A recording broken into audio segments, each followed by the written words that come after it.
एक बार फिर अग्रवाल परिवार की गाड़ी राठी सदन के बाहर खड़ी थी। उमा ने अपने सनग्लासेस पहने और गाड़ी का दरवाजा खोला। आदित्य गाड़ी से निकलकर सीधा घर के अंदर जा रहा था। इतने में पीछे से उमा बोली, आदि, हम भी हैं। ये सुन वो रुक गया। सब दरवाजे पर पहुंचे और आदि ने जोर से घर की बेल बजाई। घर के अंदर पकौड़े तल रही शांति चिल्लाई, अरे मिली, नहीं, वो तो कपड़े धो रही है।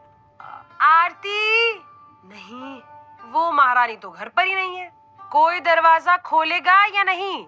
खाना भी मैं बनाऊं, दरवाजा भी मैं खोलूं, सब मैं करूं। शांति की इतनी शिकायतें सुन विनोद किचन में आए और बोले, नहीं, तुम दरवाजा नहीं खोलोगी, तुम पकौड़े तल रही हो। ऐसे में तुम बेसन वाले हाथ अपने माथे पर लगाकर दरवाजा खोलोगी और कोई ऋषि कपूर दरवाजे पर खड़ा हो तो मेरा तो पत्ता कट जाएगा। ये सुन शांति ने कहा, हाँ हाँ, मैं बड़ी डिम्पल कपाड़िया हो रही हूँ ना। इस पर विनोद मुस्कुराते हुए बोले, एक्टिंग में तुम मुझसे कम नहीं हो। आंगन में कपड़े धो रही मिली उनकी बातें सुन जोर से हंसने लगी।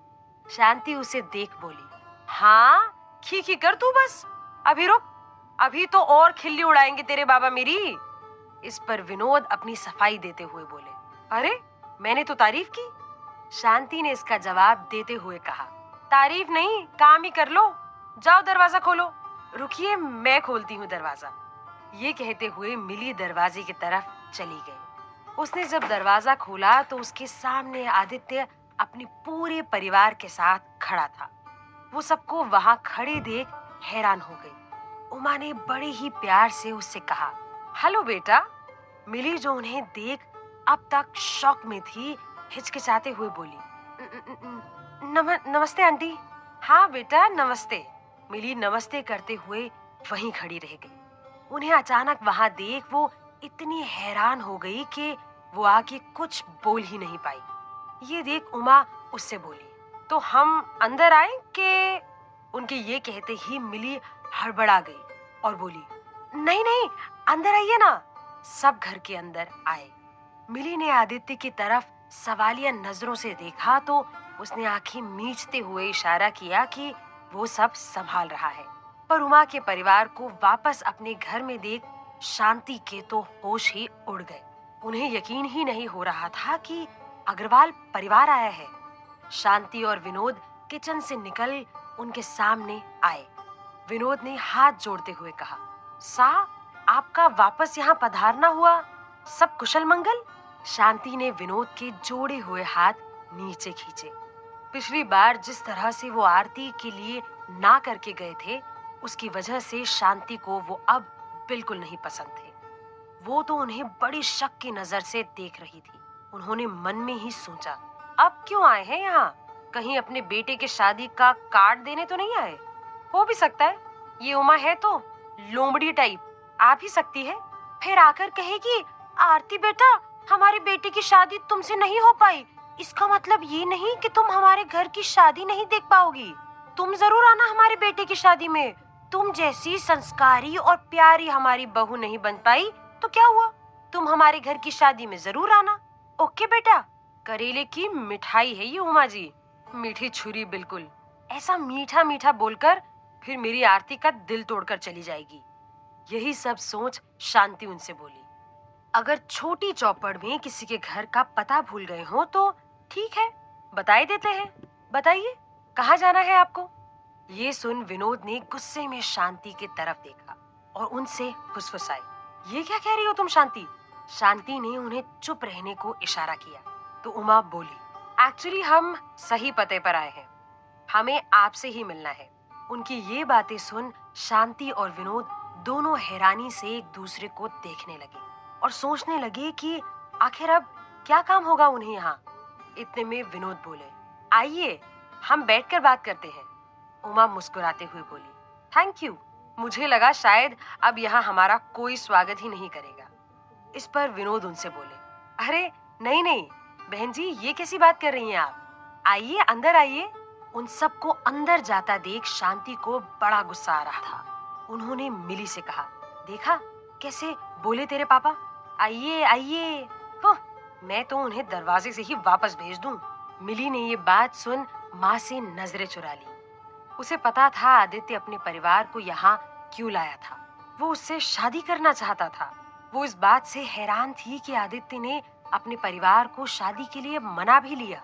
अंदर सोफे पर बैठते हुए उमा आदित्य के कान में धीरे से बोली, तेवर देखे इनके। आदि, तुम सच में इस घर में रिश्ता करना चाहते हो? हाँ मॉम, प्लीज। आदित्य की इतना कहने पर उमा ने अपना गुस्सा दबा दिया। फिर रमेश विनोद की तरफ देख उनसे बोले, देखिए, पहले जो भी हुआ उसे भूलकर हम आपसे कुछ बात करना चाहते हैं। हाँ जी, बताइए। रमेश ने थोड़ा हिचकिचाते हुए कहा, वो हम आपके यहाँ रिश्ता लेकर आए हैं। ये सुन शांति के कान खड़े हो गए। अब तो उनका सारा गुस्सा रफू चक्कर हो गया। वो तो इतनी खुश हो गई कि बोल पड़ी, अच्छा, तो अतुल बेटा ने फिर से सोचा आरती के बारे में। इस पर उमा झट से बोली, नहीं, अतुल की बात नहीं करने आए हैं हम यहाँ आदित्य का रिश्ता लेकर आए हैं, मिली के लिए। ये सुन शांति और विनोद दोनों हैरान हो गए। ये कैसे हुआ? उनकी समझ के बाहर था। तभी विनोद उन्हें हैरानी से देखते हुए बोले, मिली? पर उसकी तो शादी की बात भी नहीं की हमने, फिर मिली कैसे? उन्हें जवाब देते हुए उमा ने कहा, क्या कर सकते हैं, बच्चे बड़े हो ही जाते हैं। हम कहाँ कहाँ जाकर बच्चों को संभालेंगे, आखिर वो फंस ही जाते हैं। मेरा मतलब बच्चों के बीच हम फंस जाते हैं। उनकी बात सुन शांति हैरान होकर बोली, एक मिनट, मतलब आरती के लिए रिश्ता नहीं है, मिली के लिए है, और वो भी छोटे बेटे का। पहले आपने ही इतना शोर मचाया कि बड़ी बेटी बैठी है तो छोटी बेटी की शादी कैसे? अब खुद अपने बेटे का रिश्ता हमारी बड़ी बेटी के लिए लेकर आ गए। इस पर उमा उनसे बोली, देखिए बहन जी, बोलने को तो मैं भी बहुत कुछ बोल सकती हूँ, पर मैं शब्दों की मर्यादा जानती हूँ, इसलिए आपके और मिली के बारे में ज्यादा कुछ नहीं कहूंगी। अगर आपको ये रिश्ता नहीं करना तो आप सीधा बात कर सकती हैं। तभी आदित्य बीच में बोला, नहीं आंटी प्लीज, आप मना करने से पहले एक बार मुझे सुन तो लीजिए। इतनी देर से नजरें झुकाए खड़े मिली ने आदित्य की तरफ देखा। शांति की चुप्पी देख वो बोला, आंटी, मैं मिली से प्यार करता हूँ। ये सुन शांति ने हैरान होते हुए अपने मुंह पर हाथ रख लिया। उन्होंने मन ही मन सोचा, ये आजकल के बच्चे भी क्या क्या बोल देते हैं। तभी आदित्य आगे बोला, आई नो आपको ये डायलॉग बहुत फिल्मी लग रहा होगा, पर ये सच है, और मैं इससे ज्यादा सिंपल तरीके से नहीं बता पा रहा था। आपको मुझे लेकर बहुत सारे डाउट्स होंगे, मैं समझ सकता हूँ। आप मुझसे जो चाहे पूछ सकते हैं, मैं आपके सब सवालों का जवाब दूंगा। और एक बात का यकीन मैं आपको अभी दिला दूं, मिली को मैं हमेशा खुश रखूंगा और जिंदगी भर उसका साथ निभाऊंगा। ये सुन विनोद उससे बोले, बेटा ये क्या कह रहे हो आप? आपको सबको तो पता है मिली की कुंडली में दोष है। नहीं। आदित्य की नाक शांति भड़क गई और बोली, नहीं मतलब क्या? हमने साफ साफ बताया था इसकी कुंडली में दोष है, कितने साल का है ये भी बताया था, हमने कोई बेईमानी नहीं की। ये सुन उमा बीच में बोली, जी आपने ये सब तो नहीं छुपाया, बस मिली को ही छुपा दिया था।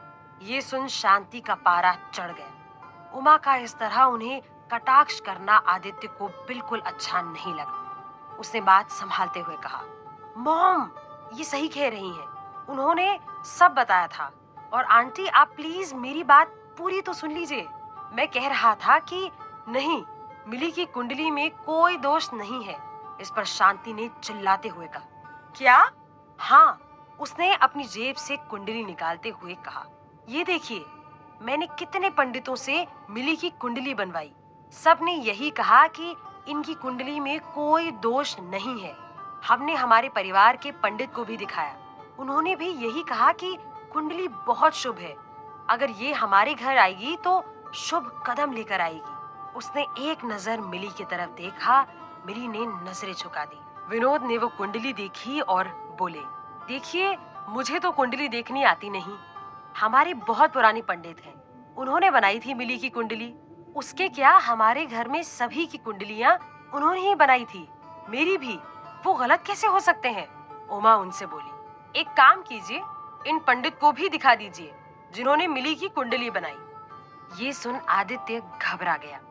जिन पंडित ने मिली की असली कुंडली बनाई होगी, वो तो उसकी नकली कुंडली झट से पकड़ लेंगे। फिर तो पूरा खेल खत्म। फिर उसकी शादी मिली से होना मुश्किल क्या नामुमकिन है। तभी विनोद ने बताया, जी उनके पास तो जा नहीं सकते, वो बहुत बूढ़े हो गए हैं। वो तो कब का। उन्होंने ऊपर देखते हुए हाथ जोड़े। तो उमा बोली, ओह आई एम सॉरी। तो फिर किसी और पंडित को दिखा दीजिए। क्या है कि रिस्क हमारा है। अगर आपकी कुंडली सही है तो मिली से शादी करने के बाद उसके पति की जान को खतरा है। हम आदित्य को किसी भी खतरे में नहीं डालना चाहेंगे। तो प्लीज ये हम पर ही एहसान होगा अगर आप किसी और पंडित को भी दिखा दें ये कुंडली। आदित्य घबराते हुए बोला, मॉम कितने पंडितों को दिखाएंगे आप? इतनों को तो दिखा दिया। ये सारी बातें हो रही थी और शांति इतनी देर से चुपचाप सब सुने जा रही थी। तभी बाहर रिक्शा से आरती उतरी और अपने घर के बाहर इतनी लंबी कार देखकर बोली, ये लोग पार्किंग सही से नहीं करते। इतनी अच्छी पिक्चर देखकर आई और आते ही मूड खराब कर दिया। हमारे घर के गेट पर ही पार्क कर दी कार। अभी माँ को बताती हूँ। अच्छे से चिल्लाएगी दुकान वाले पर। वो गुस्से में अंदर गई तो सामने जो देखा उसे देखकर वहीं खड़ी की खड़ी रह गई। अंदर पूरा अग्रवाल परिवार बैठा था, बिल्कुल वैसे ही जैसे उस दिन बैठा हुआ था। आरती ने मन ही मन सोचा, ये क्या हो रहा है? मेरा दिमाग रिवाइंड हो रहा है या सच में ये लोग वापस हमारे घर आए हैं? शांति ने आरती को देखा और फिर अतुल को। उसके दिमाग में कुछ पकने लगा। तभी विनोद अग्रवाल परिवार से बोले, माफ कीजिए पर हमें ये थोड़ा अजीब लग रहा है।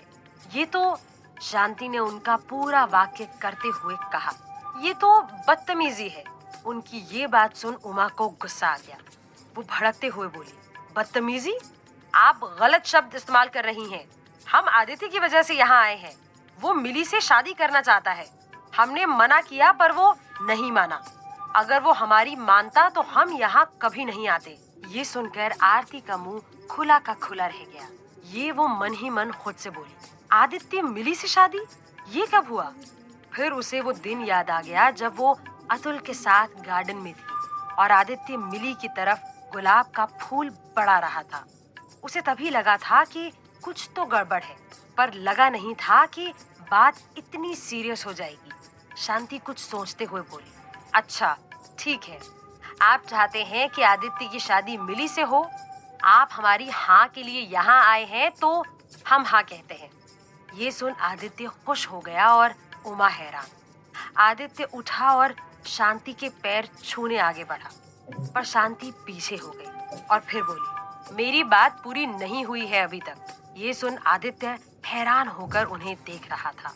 तभी शांति ने कहा, अगर आप चाहते हो कि आदित्य की शादी मिली से हो तो मेरी एक शर्त है। ये सुन उमा ने गुस्से में कहा, शर्त? कैसी शर्त? शर्त ये है कि अतुल की शादी आरती से होगी तो ही हम आदित्य और मिली की शादी के लिए हाँ करेंगे। उनकी ये शर्त सुन विनोद उनके पास जाकर धीरे से बोला, ये क्या कर रही हो तुम शांति? सौदा कर रही हो तुम? बेटियां हैं ये तुम्हारी? शांति ने उन्हें जवाब देते हुए कहा, वही, दोनों बेटियां हैं मेरी। मुझे दोनों की उतनी ही परवाह है। मेरी एक बेटी की बेइज्जती करके मैं इन्हें अपनी दूसरी बेटी नहीं दे सकती। करना है तो दोनों को अपनाना पड़ेगा। ये सब आदित्य को सुनकर बहुत बड़ा झटका लगा। उसका मिली के साथ शादी करने का सपना उसे टूटता दिख रहा था। मिली की आंखों ने कभी अपने लिए सपने देखे ही नहीं थे। पहली बार उसने अपने लिए कुछ सपने संजोए, कुछ अपने बारे में सोचा। पहली बार वो थोड़ी खुदगर्ज हुई थी, पर बदले में उसे इतनी परेशानी मिली। उनके रिश्ते का अब क्या होगा? दोनों के मन में यही सवाल चल रहा था। ये कैसी शर्त रख दी शांति ने? अब सब अतुल के हाथ में था। वो क्या फैसला लेगा, इसका इंतजार सबको था।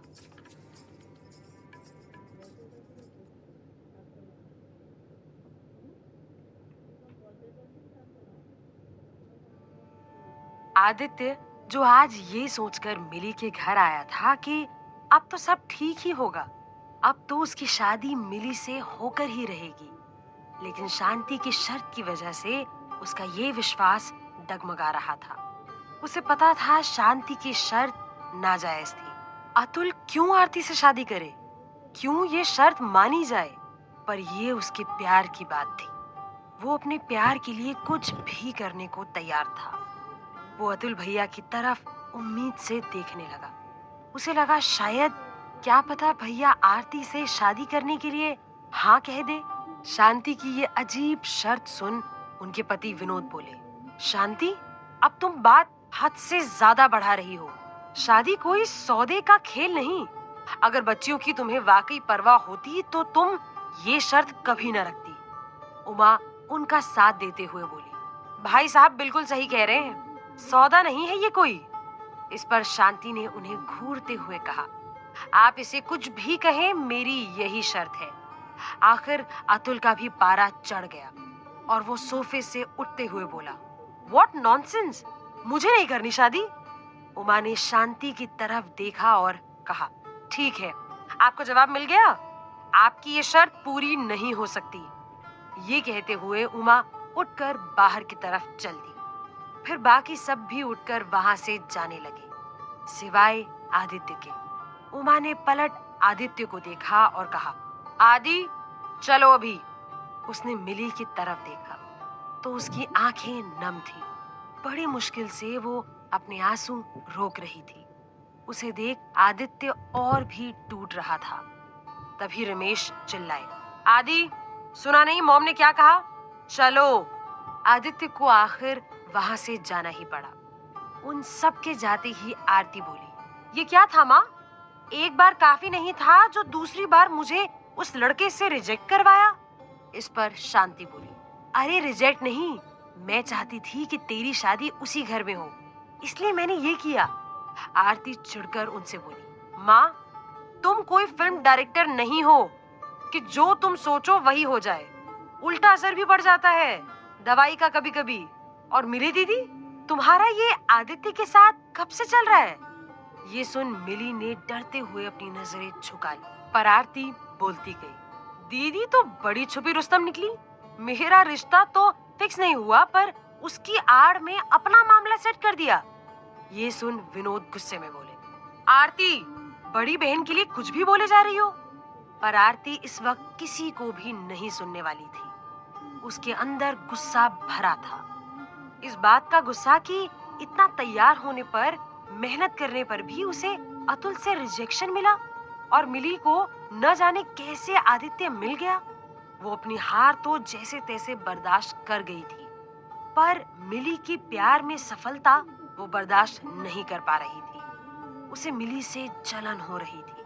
वो जलन और गुस्से में और भी बोलती गई, सही कह रहे हैं आप बाबा, बड़ी है, मुझे सीखना चाहिए इससे कि बड़े घर के लड़के कैसे फंसाते हैं। बाबा आरती की तरफ हाथ उठाते हुए चिल्लाए, आरती! पर मिली ने बाबा का हाथ रोक दिया। ये देखकर आरती बोली, वाह दीदी, कोई मौका नहीं छोड़ती तुम, ओहो संस्कारी बनने का। कहते हुए वो कमरे में चली गई। वहां अग्रवाल हाउस में भी तनाव का माहौल था। कोई किसी से कुछ भी नहीं बोल रहा था। सब अपने अपने कमरे में थे। शाम के वक्त आदित्य अतुल के कमरे में गया और दरवाजे से बोला, भाई, क्या मैं अंदर आ सकता हूँ? अतुल स्टडी टेबल से उठकर बोला, आओ आदि। वो अंदर आया और बेड पर बैठ गया। उसने अतुल को भी बैठने का इशारा किया। वो भी वापस कुर्सी पर बैठ गया। आदित्य का मुंह उतरा हुआ था। उसे ऐसा देख अतुल को अच्छा नहीं लग रहा था। उसने कहा, आदि, इतना सीरियस मत हो तू, तुझ पर सूट नहीं करता। आखिरी बार इतना सीरियस मैंने तुझे तब देखा था जब तू स्कूल में था। तुझे याद है उस दिन क्या हुआ था? ये कहते हुए वो हंस पड़ा। पर आदित्य के चेहरे पर तब भी उदासी के बादल थे। अतुल उसे चीयर अप करते हुए बोला, अरे भूल गया, वो लड़का जिसे 4th स्टैंडर्ड में मैंने डिबेट में हराया था? वो तो इतना गुस्सा हुआ था कि उसने मुझे घूंसा ही मार दिया था। फिर मुझे बिना बताए तो उससे लड़ने चला गया था।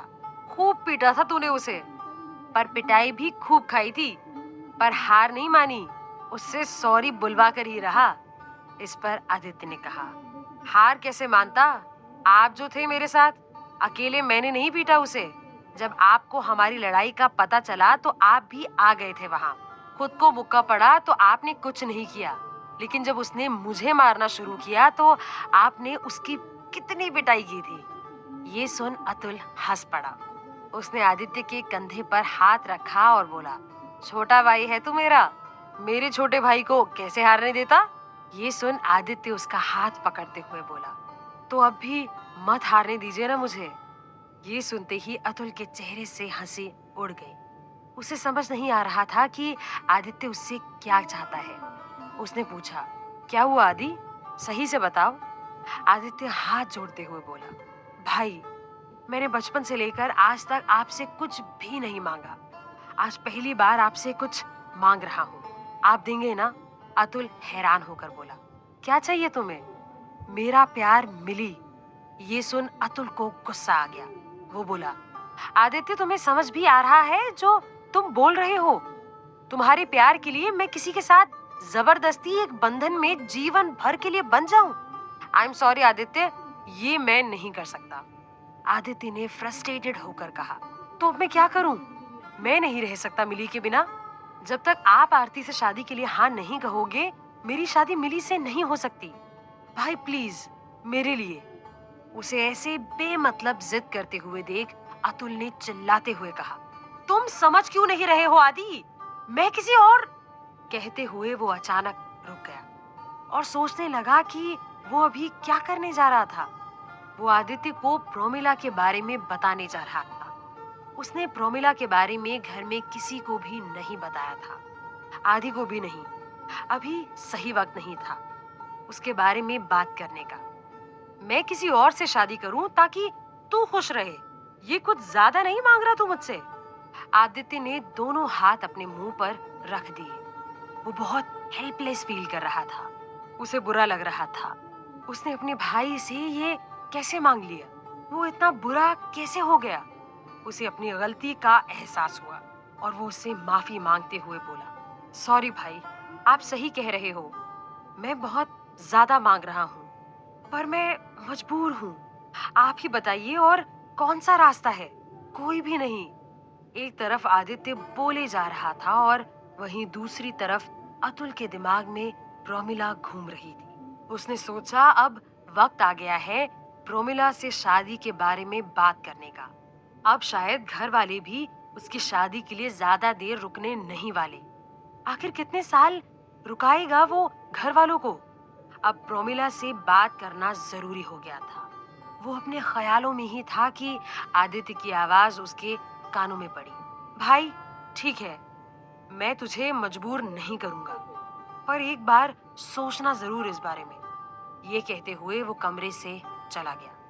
उसके जाते ही अतुल ने स्टडी टेबल से अपना फोन उठाया और प्रोमिला को कॉल किया। हेलो, कैसी हो। वो एक्चुअली, क्या हम कल मिल सकते हैं। Okay, I will be there at 3। अगले दिन ऑफिस से मीटिंग का बहाना कर अतुल प्रोमिला से मिलने निकल गया। वो 3:15 बजे रेस्टोरेंट पहुंचा तो देखा प्रोमिला वहां बैठी कब से उसका वेट कर रही थी। उसे अपना वेट करते देख अतुल दौड़ते हुए उसकी तरफ गया और कान पकड़ते हुए बोला, sorry Promila, I got late. Promila ने बहुत कैजुअली जवाब दिया, नो प्रॉब्लम, तुम हमेशा से ही लेट होते हो। तो बताओ, इतनी अर्जेंटली क्यों मिलना था। मैं अपना बहुत इंपॉर्टेंट लेक्चर मिस करके आई हूँ। It better be worth it. ओहो प्रोमिला, कभी तो कुछ देर मेरे बारे में सोचो। उसकी बात सुन प्रोमिला मुस्कुराई और बोली, बताओ क्या सोचना है। अतुल भी मुस्कुरा दिया और बोला, घर पर सब लोग मेरी शादी को लेकर बहुत एक्साइटेड हैं। बहाने कर करके मैं लड़कियों को रिजेक्ट कर रहा हूँ। प्रोमिला ने मेन्यू कार्ड उठाया और कहा, गुड, करते रहो। ये कहते हुए वो हंसने लगी, पर इस बार अतुल नहीं हंसा। वो सीरियस होकर बोला, प्रोमिला, ट्राई टू अंडरस्टैंड, मैं थक गया हूँ बहाने बनाकर। I can't take it any more. Promila ने मेन्यू कार्ड से नजर हटाई और उससे पूछा, तो क्या करना है। अतुल ने कहा, क्या करना है, शादी करनी है और क्या। प्रोमिला ने जोर से मेन्यू कार्ड टेबल पर रखते हुए कहा, फिर तुम्हारी सुई अटक गई वहां। मैंने तुमसे पहले ही कहा था मैं 5 साल तक शादी नहीं कर सकती। मुझे मेरा करियर सेट करना है और अभी अभी मुझे इंटर्नशिप ऑफर हुई है एक बहुत बड़ी कंपनी में। तुम चाहते हो मैं सब छोड़कर तुमसे शादी कर लूं और तुम्हारे बहुत बड़े घर में कैद हो जाऊं। इस पर वो गुस्से में बोला, तुम शादी के बाद भी तो ये सब कर सकती हो ना? नहीं, आई नो तुम अभी कह रहे हो शादी के बाद फैमिली प्रेशर में तुम आ जाओगे। उसकी बातें सुन अतुल को बहुत गुस्सा आ रहा था, पर उसने अपने गुस्से पर कंट्रोल किया और बोला, देखो तुम्हें कोई कॉम्प्रोमाइज नहीं करना पड़ेगा, मैं बात करूंगा ना घर पे। प्रोमिला हंसते हुए बोली, ओह मैं प्रोमिला चैटर्जी हूँ, बंगाली। इतनी सी बात अपने माँ बाप को बताने में तुम्हारी जान सूख जाएगी।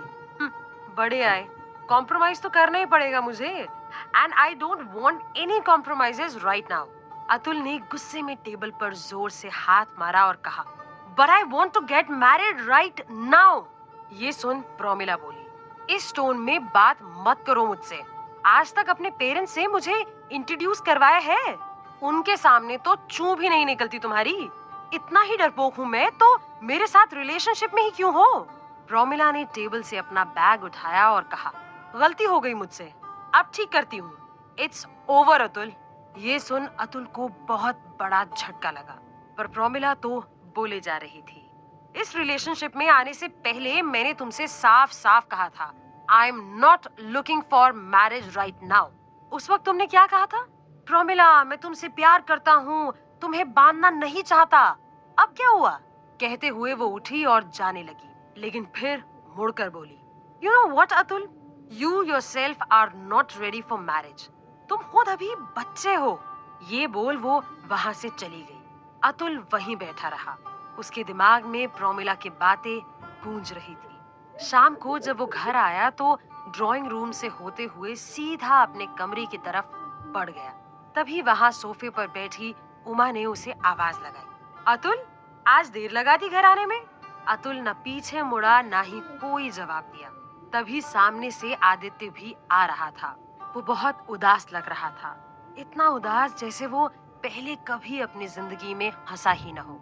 अतुल उसे देखकर बोला, आदि तुमने कहा था ना कि आप आरती के बारे में सोचिएगा। ये सुन जैसे आदित्य के चेहरे पर हल्की उम्मीद सी झलकी। तभी उमा बोली, आदि सीरियसली तुम अतुल को आरती के लिए कन्विंस कर रहे थे? How can you do that? Atul उन्हें शांत करते हुए बोला, मॉम प्लीज मुझे जवाब देने दीजिए।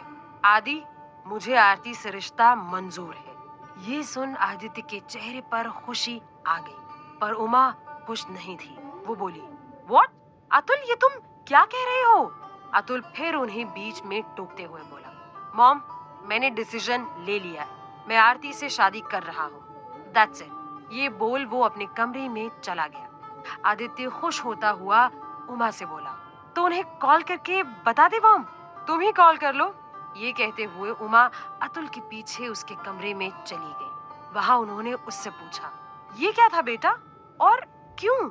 अतुल अपना कोट उतारते हुए बोला, मॉम प्लीज अब मेरा फैसला नहीं बदल सकता, मैं शादी कर रहा हूँ। वैसे भी आप सब यही चाहते थे ना कि मेरी शादी उससे हो, तो अब कर रहा हूँ, तो क्या प्रॉब्लम है?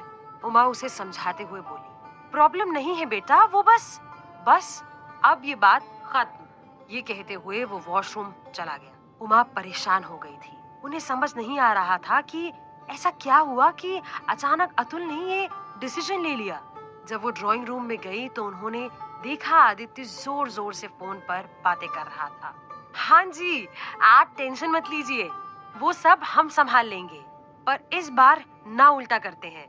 हर बार हम आपके घर आते हैं, इस बार आप हमारे घर आ जाइए। हाँ ओके, 2 बजे पक्का, नमस्ते। कहते हुए आदित्य ने फोन रखा और उमा की तरफ देखा। उन्होंने हैरान होते हुए उससे पूछा, किसको इनविटेशन दे रहे थे? आदित्य शर्माते हुए बोला, वो सासू माँ को। व्हाट? उमा ने हैरानी से कहा। तो आदि बोला, आपने ही तो कहा था कॉल करके खुद ही बता दो, तो बता दिया कि भैया ने हाँ कर दी है। उमा ने गुस्से में कहा, ओफो मेरे मुंह से निकल गया, तुम सच में शर्म नहीं आई तुम्हें अपनी शादी की बात करते हुए? आदित्य उनके पास आकर बोला, अरे मॉम, सासू माँ ने बोला अपना ही घर है, काहे की शर्म। ये कहते हुए वो वहाँ से चला गया। उमा उसे देख गुस्से में बड़बड़ा रही थी। Adi, you are the limit. Aditya सीधे अतुल के कमरे में चला गया। अतुल तब आईने के सामने खड़ा अपना मुंह पोंछ रहा था। आदित्य ने सीधे जाकर उसे गले से लगा लिया और कहा, आपने सिर्फ मेरे लिए किया ना भाई।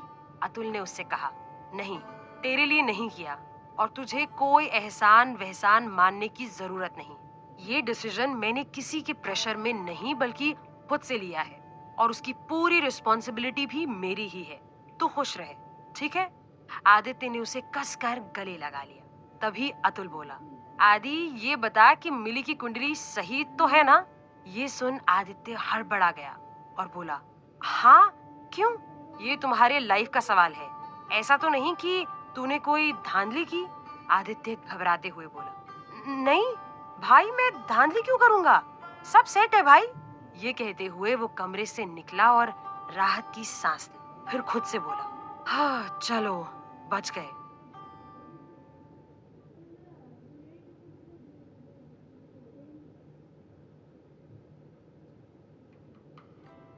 अगले दिन सीन बदला हुआ था। इस बार राठी परिवार पहली बार अग्रवाल हाउस में थे।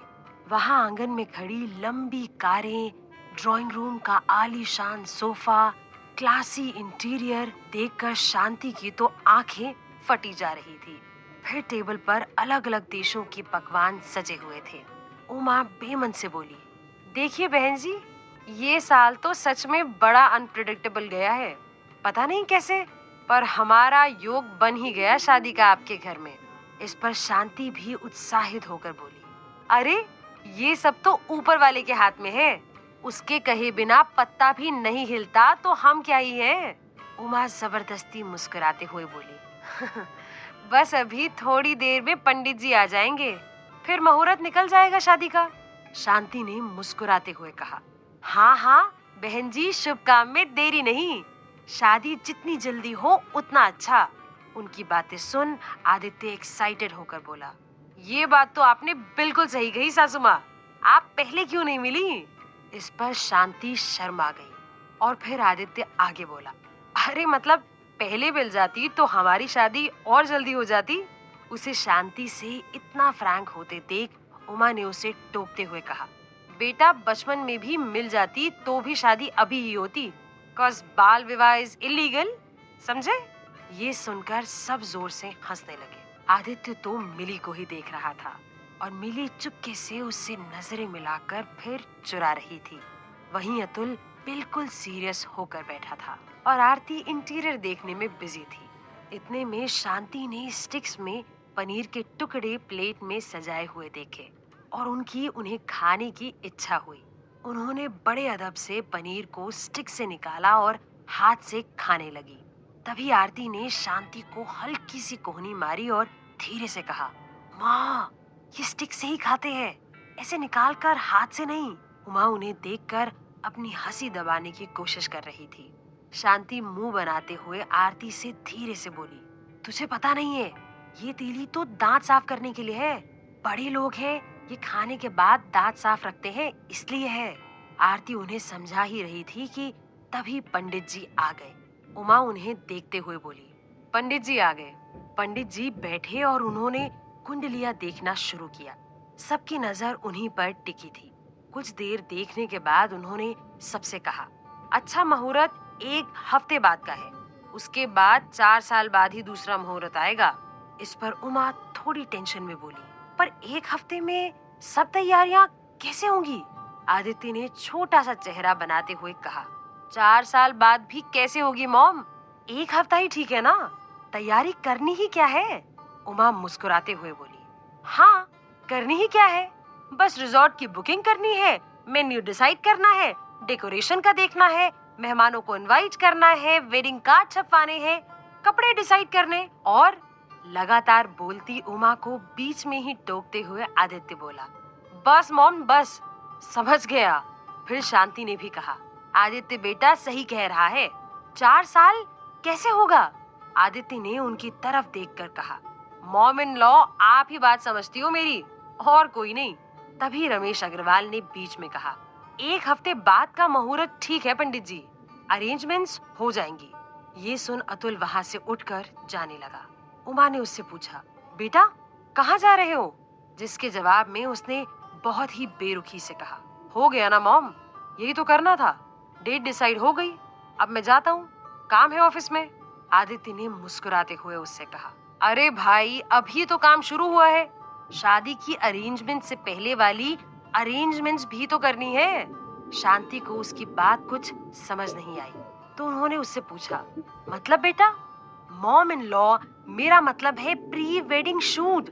ये सुन शांति हैरान हो गई। शादी से पहले शूटिंग? फेरों की रिहर्सल करोगे क्या बेटा? इस पर आदित्य ने हंसते हुए कहा, अरे नहीं सासू माँ, शादी से पहले का सफर कैसा था ये दिखाने के लिए फोटो खींचते हैं, उसे कहते हैं प्री वेडिंग शूट। इस शब्द ने शांति को मोहित कर दिया था। अगले दिन वो सुबह सुबह आईने के सामने खड़ी हो लिपस्टिक लगा रही थी। उसे देख विनोद जी ने कहा, मोहल्ले में कहीं फंक्शन है क्या? शांति लिपस्टिक लगाती हुए बोली, नहीं तो।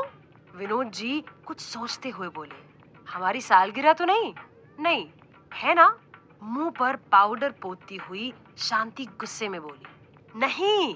तो विनोद जी परेशान होकर बोले, तो सुबह सुबह लाली पाउडर लगाकर इतना कहर क्यों ढा रही हो शांति देवी? कहीं डिम्पल कपाड़िया वाली बात सही में तो नहीं ले ली तुमने? शांति उन्हें घूरते हुए बोली, सही में मतलब? मैं नहीं लगती डिम्पल कपाड़िया जैसी? अरे यूं कहो, डिम्पल कपाड़िया तुम जैसी लगती है, पर आज क्या खास है? विनोद जी के यूं पूछने पर शांति ने उन्हें याद दिलाया, आज प्री वेडिंग शूट है, उसके लिए तैयार हो रही हूँ। तभी आरती कमरे में आकर बोली, माँ मेरी लिपस्टिक नहीं मिल रही। फिर शांति को अपनी लिपस्टिक लगाते देख वो नाराज होते हुए बोली, माँ मेरी लिपस्टिक ले ली तुमने? शांति ने गुस्से में उससे कहा, ये क्या मेरी मेरी लगा रखा है? मैंने तुझे कभी कहा 9 महीने क्यों थी मेरे पेट में? मेरा पेट था ना। आरती ने चिढ़कर अपनी लिपस्टिक वापस ली और पूछा, पहले ये बताओ तुम ये मधुबाला क्यों बनी जा रही हो? अरे आज वो है ना फ्री फोटोशूट, उसके लिए।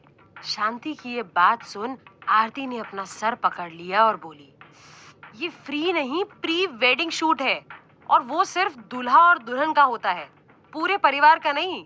ये सुन शांति हैरानी से बोली, पर आदित्य बेटे ने तो कहा था कि पूरा सफर दिखाते हैं, उसमें दूल्हा दुल्हन का, तो सफर में हम भी तो थे।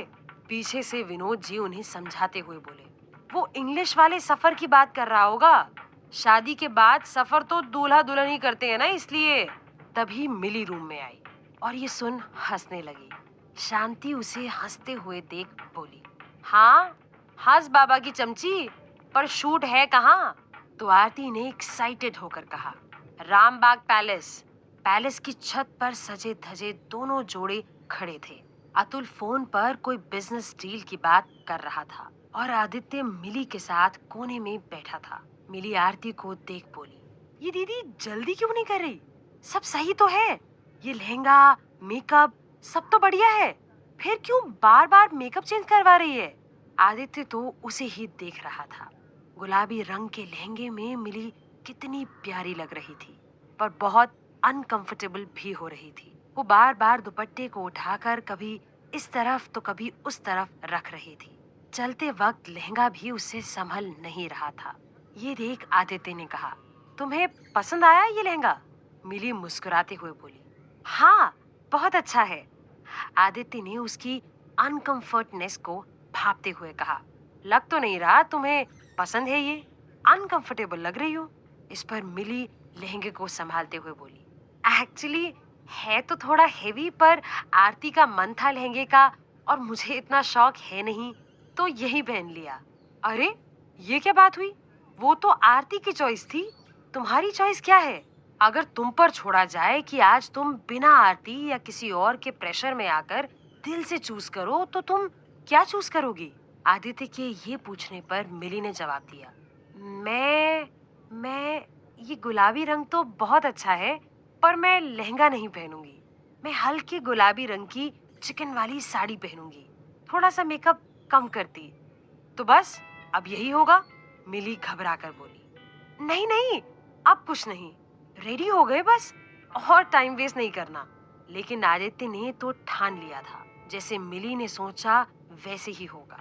आरती अब जाकर अपने मेकअप से सैटिस्फाई हुई और शूट करने के लिए रेडी हुई। पर उसे पता चला कि शूट कुछ और वक्त के लिए रुक गया है। वो भी इसलिए क्योंकि मिली को कुछ और पहनना है। उसे बहुत गुस्सा आ रहा था मिली पर। कितनी मुश्किल से उसका मेकअप पूरा हुआ था और मिली को अभी ही कुछ और पहनना है। वो मन ही मन सोचने लगी, दीदी पहले बता सकती थी उसे कुछ और पहनना है। अब टाइम वेस्ट कर रही है, मेरा मेकअप खराब हो जाएगा, वो अलग। जब तक मिली नहीं आती तब तक आरती को वहीं बैठना पड़ा। उसने अतुल की तरफ देखा तो वो फोन में ही बिजी था। उसे आरती की क्या, आसपास भी क्या हो रहा है उसकी भी नहीं पड़ी थी उसे। और वहाँ वो आदित्य था जो मिली के पीछे पीछे घूम रहा था। कुछ वक्त बाद मिली वहाँ आई। उसने हल्के रंग की चिकन की साड़ी पहनी हुई थी। मेकअप जरा सा ही था, ना भारी झुमके थे और ना हार। उसे देख आरती अपने लुक को लेकर कॉन्शियस हो गई और सोचने लगी, मैं ज्यादा ओवर तो नहीं लग रही? नहीं नहीं, ये मिली दीदी ही ज्यादा साधु संत है। फिर जाकर शूट शुरू हुआ। दोनों कपल एक ही फ्रेम में थे। मिली और आदित्य एक दूसरे को देखकर मुस्कुरा रहे थे। अतुल के चेहरे पर कोई एक्सप्रेशंस नहीं थे। आरती ये देख जबरदस्ती मुस्कुरा रही थी। उसे अतुल का ये बिहेवियर अच्छा नहीं लग रहा था, पर उसे फोटो अच्छी चाहिए थी, सो वो जबरदस्ती मुस्कुराने लगी। फिर फोटोग्राफर अतुल से बोला, सर प्लीज थोड़ा स्माइल कीजिए ना, आपकी होने वाली वाइफ है। ये सुन सब हंसने लगे। आरती थोड़ा एम्बैरेस्ड फील कर रही थी। उसे देख मिली का दिल बैठे जा रहा था। आदित्य आरती के पास आकर बोला, भैया थोड़े शर्मीले हैं, बुरा मत मानिएगा। आरती ने एक फर्जी मुस्कुराहट दे दी। वहीं अतुल चिल्लाते हुए बोला, जो भी फोटो आई आ गई बस, मेरे पास टाइम नहीं है। आदित्य ने उसे टोकते हुए कहा, भैया मोहब्बत इम्तिहान लेती है। अतुल ने उसे टोका, अरे वो जिंदगी है, जिंदगी इम्तिहान लेती है। इस पर आदित्य मुस्कुराते हुए बोला, देखा, मेरे भैया को मुझसे ज्यादा पता है फिल्मों का। अभी ऐसा फिल्मी पोज देंगे ना मेरे भैया, सब हैरान हो जाओगे। चलो भैया पोज दो। अतुल ने लंबी सांस ली और फिर उसने भी एक फर्जी स्माइल दे दी कैमरे के लिए। वहाँ आदित्य मिली को अलग अलग पोज बता रहा था और यहाँ फोटोग्राफर अतुल और आरती को थोड़ा सा पास आने के लिए कह रहा था। अतुल का बिहेवियर आरती को अजीब लग रहा था। वो सोचने लगी, जब इसने खुद शादी के लिए हाँ की तो अब ऐसे क्यों कर रहा है जैसे कि मुझ पर एहसान कर रहा हो शादी करके। फोटो शूट करने के बाद चारों वहीं होटल में लंच करने रुक गए। आदित्य ने मिली से पूछा, तुम क्या खाओगी? कुछ भी, मिली ने कहा तो वो जोर देते हुए बोला, अरे कुछ तो बताओ, तुम्हारी चॉइस क्या है? अच्छा तुम रहने दो, आरती भाभी आप ही बताओ, आपकी दीदी को क्या पसंद है? तो आरती ने बताया, दीदी को भरवा करेला, मिर्ची का कूटा, गोंद के लड्डू, ये सब पसंद है। ये सुन आदित्य हैरान हो गया। उसने मिली की तरफ देखते हुए कहा, दीदी बड़ी एक्सट्रीम है, ये तो पता नहीं था। और गोंद के लड्डू, ओह, इसलिए तुम्हारी दीदी इतना चुप रहती है। ये सुन मिली ने गुस्से में आंखें बड़ी कर उसे देखा और बोला, गोंद के लड्डू से ताकत आती है। वो हंसते हुए बोला, तो फिर आज तो मैं भी गोंद के लड्डू ही खाऊंगा, मुझे भी ताकत चाहिए। और क्या बोला था? हाँ करेला, वो भी खाते हैं। आज तो पूरा एडवेंचर स्पोर्ट ही कर लेते हैं। मिली परेशान होकर बोली, अगर आपको नहीं पसंद तो मेरी वजह से क्यों खा रहे हो? आदित्य उसके हाथ पर अपना हाथ रखते हुए बोला, आज मैं तुम्हारी पसंद का कर रहा हूँ, कल कुछ तुम मेरी पसंद का कर देना। ये कहते हुए वो बस मिली को ही देखे जा रहा था। मिली की नजरें शर्म से झुक गई। ये देख आरती की आंखों में तो जैसे अंगारे जल रहे थे। उन दोनों के बीच का ये प्यार देख उसे बहुत जलन हो रही थी। इतने में वेटर टेबल पर खाना लेकर आया। आदित्य ने उससे कहा, मैंने तो ऑर्डर नहीं किया अभी तक। अतुल टेबल से फोक और स्पून उठाते हुए बोला, मैंने किया। ये सुन आदित्य ने कहा, हमें तो पता नहीं चला, वैसे अब ऑर्डर कर देते हैं, एक भरवा करेला, गोंद के लड्डू, मिर्ची का कुटा और नान। ये ऑर्डर लिख वेटर चला गया। मिली ने आरती की तरफ देखा और कहा, आरती, तुमने कुछ ऑर्डर नहीं किया? आरती अपना गुस्सा दबाते हुए बोली, नहीं, मुझे भूख नहीं है। उसका गुस्सा मिली ने भांप लिया था। वो उसे मनाते हुए बोली, आरती, प्लीज कुछ खा लो ना। मिली को परेशान देख आदित्य भी बोला, नहीं, भाभी ऐसा नहीं खाएंगी, वो तो भैया के हाथ से ही खाएंगी। आरती ने मना करते हुए कहा, नहीं नहीं, मुझे सच में नहीं खाना। ऐसे कैसे नहीं खाना? भाई खिलाएंगे अभी। भाई खिलाओ ना। कहते हुए आदित्य ने अपना फोन निकाला और बोला, मैं फोटो खींचूंगा, पहले प्यार का पहला निवाला। अतुल को ये सब बिल्कुल अच्छा नहीं लग रहा था, पर इस वक्त उसे कोई सीन क्रिएट नहीं करना था। उसने एक निवाला लिया और आरती की तरफ चुपचाप बढ़ा दिया। आरती ने भी आगे बढ़कर अतुल के हाथ से खाना खा लिया। उनका फोटो क्लिक करते हुए आदित्य बोला, क्या परफेक्ट क्लिक है, इतनी अच्छी पिक तो फोटो शूट में भी नहीं आई होगी। अभी आ रहा है प्यार निकल कर। शाम को जब दोनों बहनें घर आईं तो शांति ने पूछा, कैसा था फोटोशूट? आरती इतनी देर तक जो ज्वालामुखी दबा कर बैठी थी, उसे अब उसने खुला छोड़ दिया और मिली के लिए आग उगलने लगी। पूछिए अपनी बड़ी बेटी से, नहीं, अग्रवाल खानदान की छोटी बहू से। कैसा लगा मुझे जलाकर? मजा आया होगा ना? मिली को तो कुछ समझ ही नहीं आ रहा था कि आरती बोल क्या रही थी। उसने पूरी कोशिश की थी कि उसे कोई तकलीफ ना हो, पर फिर भी वो उसके बारे में ऐसा कैसे सोच रही थी, उसे समझ नहीं आ रहा था। वो हैरान होते हुए बोली, ये तुम क्या कह रही हो आरती? क्यों जलाऊंगी मैं तुम्हें? तुम मेरी छोटी बहन हो। ये कहते हुए उसने आरती के कंधे पर हाथ रखा। आरती ने उसका हाथ झटकते हुए कहा, नहीं, मैं तुम्हारी छोटी बहन नहीं हूँ, मैं तुम्हारी जेठानी हूँ और तुम मेरी देवरानी। आरती प्लीज कुछ खा लो ना। कैसे बोला तुमने? मुझे बेचारी बच्ची दिखा रही थी? उस घर की बड़ी बहू बनकर भी मैं तुम्हारी नजरों में बच्ची ही रहूंगी? नहीं, मैं उस घर की बड़ी बहू बनूंगी। आज तुम्हारा दिन था, ठीक है, तुमने आज आदित्य के साथ मिलकर मुझे बहुत जला लिया, पर हर बार ऐसा नहीं होगा। अगली गेम मैं ही जीतूंगी। ये कहते हुए वो गुस्से में अपने कमरे में चली गई। शांति ये देखकर हैरान हो गई और मिली से बोली, बेटा वो तो छोटी है, तुम तो समझदार हो। और फिर वो भी आरती के कमरे में चली गई। माँ से ये सुनकर मिली को बहुत गिल्टी फील हो रहा था। वो मन ही मन खुद से बोली, जो भी हो रहा है, क्या सच में उसकी वजह मैं हूँ?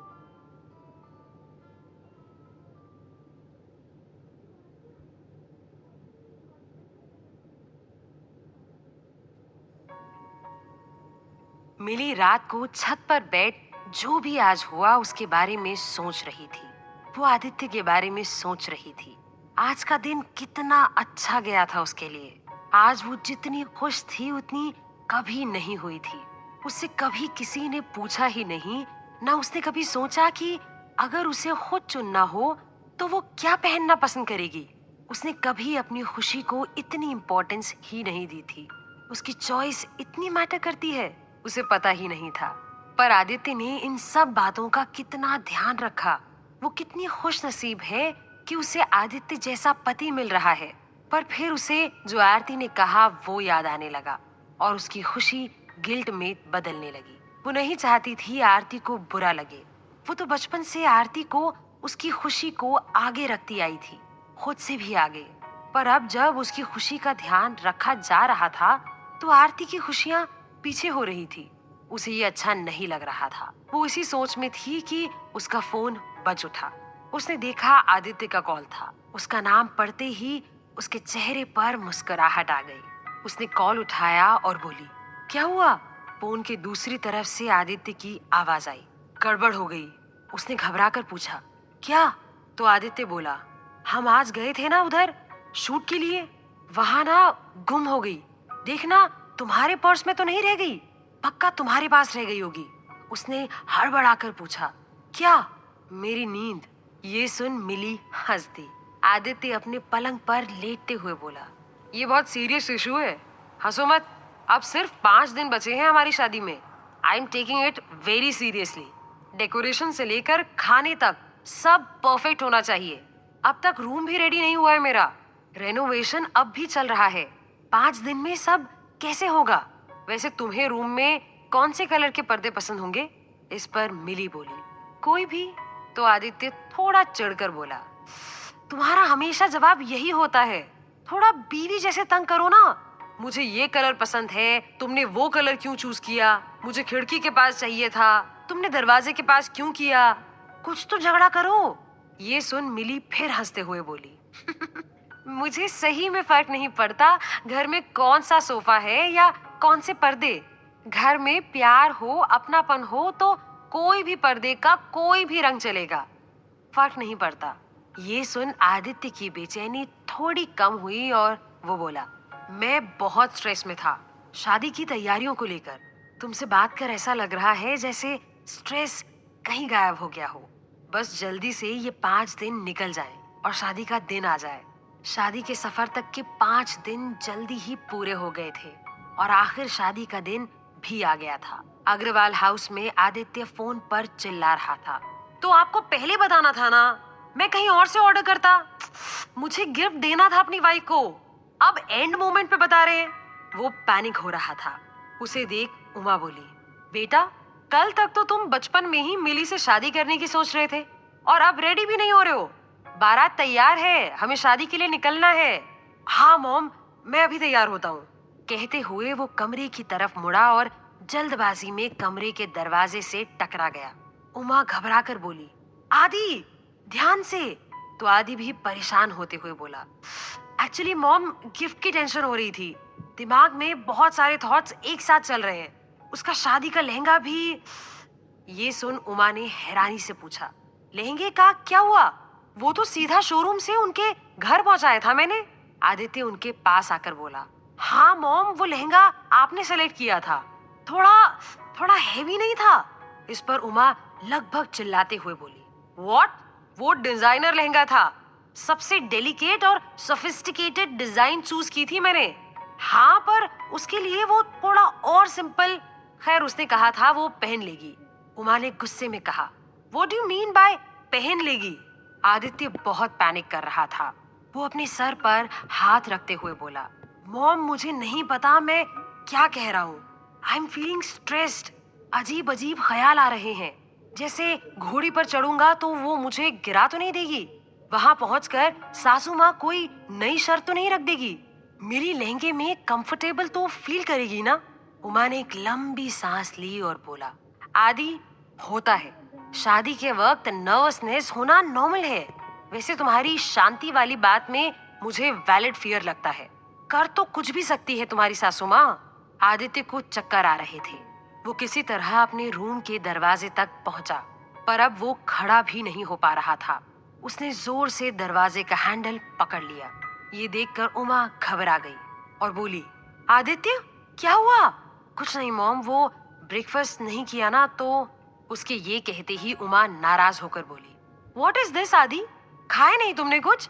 अब तुम बच्चे नहीं हो, शादी हो रही है तुम्हारी, खाओ अभी।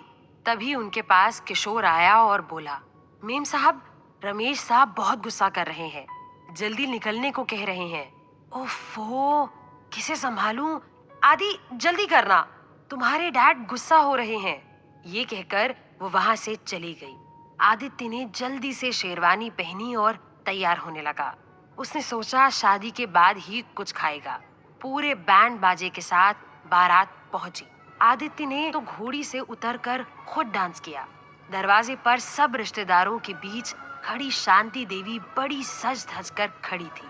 वो अपने पास खड़ी पड़ोसन को कह रही थी, ये आदित्य भी ना बड़ा नटखट है, ये साड़ी जो मैंने पहनी है ना वो उसी ने दी है।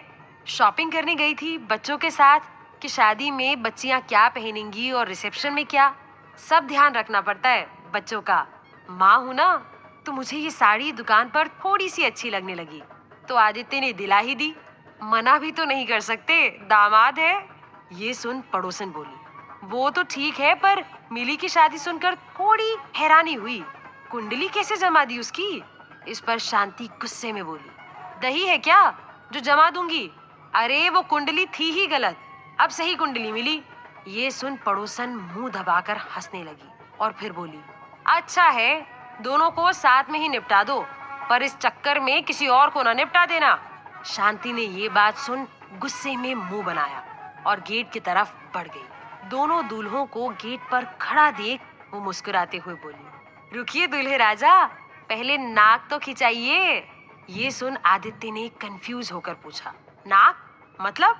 शांति हंसते हुए बोली, ये शादी से पहले की रस्म है। जब दूल्हा शादी करने चौखट पर पहुंचता है तो सास उनकी नाक खींचती है। अब ये दूल्हे पर है कि वो खींचने देता है या नहीं। उनकी बात सुन उमा मुंह बनाते हुए बोली, हाँ वैसे भी कान तो खींच ही चुकी हैं आप, नाक भी खींच लीजिए। ये सुन सब हंसने लगे। यहाँ हंसी मजाक चल रहा था और अतुल का मन ना खुशी महसूस कर रहा था ना किसी तरह का गम। उसके मन में बस जिद की आग थी कि अब प्रोमिला को शादी करके ही दिखाएगा। अगर उसने शादी करने से मना कर दिया तो उसका मतलब ये नहीं कि उसकी शादी ही नहीं होगी, वो उसे बताएगा कि वो अब बच्चा नहीं है। रस्म निभाने अतुल पहले आया और उसने चुपचाप अपनी नाक आगे की और बस रस्म पूरी कर दी। शांति ने कहा, ये तो बिल्कुल आज्ञाकारी है। फिर आदित्य आगे आया और जैसे ही शांति उसकी नाक पकड़ने आगे आई वो पीछे हट गया। फिर दाएं बाएं घुमाकर आखिर उसने अपनी गर्दन झुकाई और शांति ने उसकी नाक पकड़ी। फिर बोली, ये बड़े नटखट है। दोनों दूल्हों की एंट्री के बाद दुल्हनों की एंट्री हुई। मिली को सुर्ख लाल रंग दुल्हन के जोड़े में देख आदित्य की सांसें ही रुक गई थी। पंडित जी ने उन्हें मंडप में आने के लिए बुलाया। अतुल आगे बढ़ा पर आदित्य मिली को देखते हुए वहीं खड़ा रह गया। उसे कुछ सुध ही नहीं थी कि पंडित जी ने कुछ कहा भी था। अतुल ने आदित्य की तरफ देखा और बोला, आदि चल। ये सुन आदित्य होश में आया और मंडप की तरफ बढ़ने लगा, पर मंडप तक पहुंचने से पहले ही उसे वापस से चक्कर आने लगे। इस बार तो पहले से भी ज्यादा तेज सर घूमने लगा था उसका। चलते हुए उससे बैलेंस नहीं बना और वो जमीन पर गिर पड़ा। ये देख मिली चीख पड़ी, आदि! उमा दौड़ती हुई आदित्य के पास आई। अतुल ने उसे उठाने की कोशिश की लेकिन उसकी आंखें खुल ही नहीं रही थी। वो बेहोश हो चुका था। शांति के चेहरे की हवाइयां उड़ गई थी। उनके पास खड़ी उनकी पड़ोसन उनसे कहने लगी, अरे शांति, मिली की कुंडली सही से दिखाई तो है ना? शांति ने उसे गुस्से से देखा लेकिन कोई जवाब नहीं दिया। वो गुस्सा दबाए आदित्य की तरफ चल दी। इतने में कोई रिश्तेदार बोली, ये तो अपशगुन हो गया। शांति की पड़ोसन फिर आगे आकर बोली, कुंडली सही तो है ना बहन? शांति ने गुस्से में उससे कहा, हाँ बहुत अच्छी है, तुम्हारी कुंडली से भी ज्यादा अच्छी है। ज्यादा बोला ना और तो। उस पर उमा उन्हें टोकते हुए बोली, प्लीज, यहाँ पर आदि को होश नहीं आ रहा और आप लड़ाई कर रही हैं। नाउ आई सीरियसली थिंक मुझे फिर क्रॉस चेक करवानी चाहिए थी कुंडलियाँ। ये सब सुनकर मिली का मन तो बैठा ही जा रहा था। सब उसी की तरफ देख रहे थे, जैसे कि जो भी हो रहा हो उसी की वजह से हो रहा हो। सब रिश्तेदार धीमी धीमी आवाज में मिली की कुंडली की बातें करने लगे। आदित्य की जैसलमेर वाली बुआ बोली, दुल्हन के कदम शुभ नहीं लगते। मिली को गिल्ट फील होने लगा। धीरे धीरे उसे भी यही लगने लगा जैसे ये सब उसी की वजह से हुआ। उसका रोना बंद ही नहीं हो रहा था। उसे तानों की इतनी परवाह नहीं हो रही थी जितनी इस बात की कि आदित्य अब तक होश में नहीं आ रहा था। वो आदित्य के करीब जाने के लिए बढ़ी और जब उमा ने उसे आगे बढ़ते देखा तो हाथ दिखाकर उसे वहीं रोक दिया और कहा, बस अब आदि को अकेला छोड़ दो, प्लीज तुम जाओ यहाँ से। ये सुन मिली जार जार रोने लगी। उसने अपने कदम पीछे ले लिए और एक कोने में जाकर चुपचाप बैठ गई। वो लगातार अपने मन में ईश्वर से यही प्रार्थना कर रही थी कि हे ईश्वर, आदि को कुछ मत होने देना, उसे जल्दी से ठीक कर देना। अतुल डॉक्टर को कॉल करने में बिजी था और मिस्टर अग्रवाल वेटर से आदित्य के लिए पानी लाने को कह रहे थे। सब लोग मिली और आदित्य की ही बातें कर रहे थे। वहां खड़ी आरती को लग ही नहीं रहा था कि उसकी भी शादी है। उसने मन ही मन कहा, दीदी को आज भी रायता फैलाना था। ये कैसे भी करके स्पॉटलाइट ले ही लेती है। सब मिली मिली कर रहे हैं, मुझे तो कोई देख ही नहीं रहा, अतुल भी नहीं। खैर उसने तो कभी मुझे ढंग से देखा भी नहीं। मुझे तो अब तक समझ नहीं आ रहा उसने शादी के लिए हाँ ही क्यों की। देखो अपने साथ मेरी भी शादी रोक कर खुद कैसे कोने में बैठी है। सती सावित्री अभी यमराज से लड़ेगी। कहीं दीदी ने कुंडली में ही तो कोई धांधली नहीं की। जो भी हो, आज मेरा दिन है ना, वो क्यों खराब करना है इसे।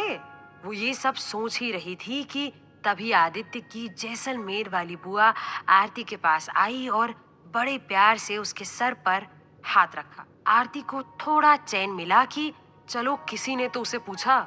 उसने अपनी शक्ल पर बेचारापन लाते हुए धीरे से उन्हें नमस्ते कहा और उनके पांव छुए। फिर बुआ ने उसके सर पर हाथ फेरते हुए कहा, बेटा तुम्हारी कुंडली तो ठीक है ना। ये सुनकर आरती को बहुत गुस्सा आया, पर वो गुस्सा दबाते हुए बोली, मेरी कुंडली में शुरू से कोई दोष नहीं है, कोई अपडेट भी नहीं हुआ है, वही है पुरानी। कहकर वो मिली के पास आकर बैठ गई। उसने पास के टेबल से टिश्यू पेपर उठाकर उसकी ओर बढ़ाया और बोली, बस कर, तेरे रोने से कुछ ठीक नहीं होगा।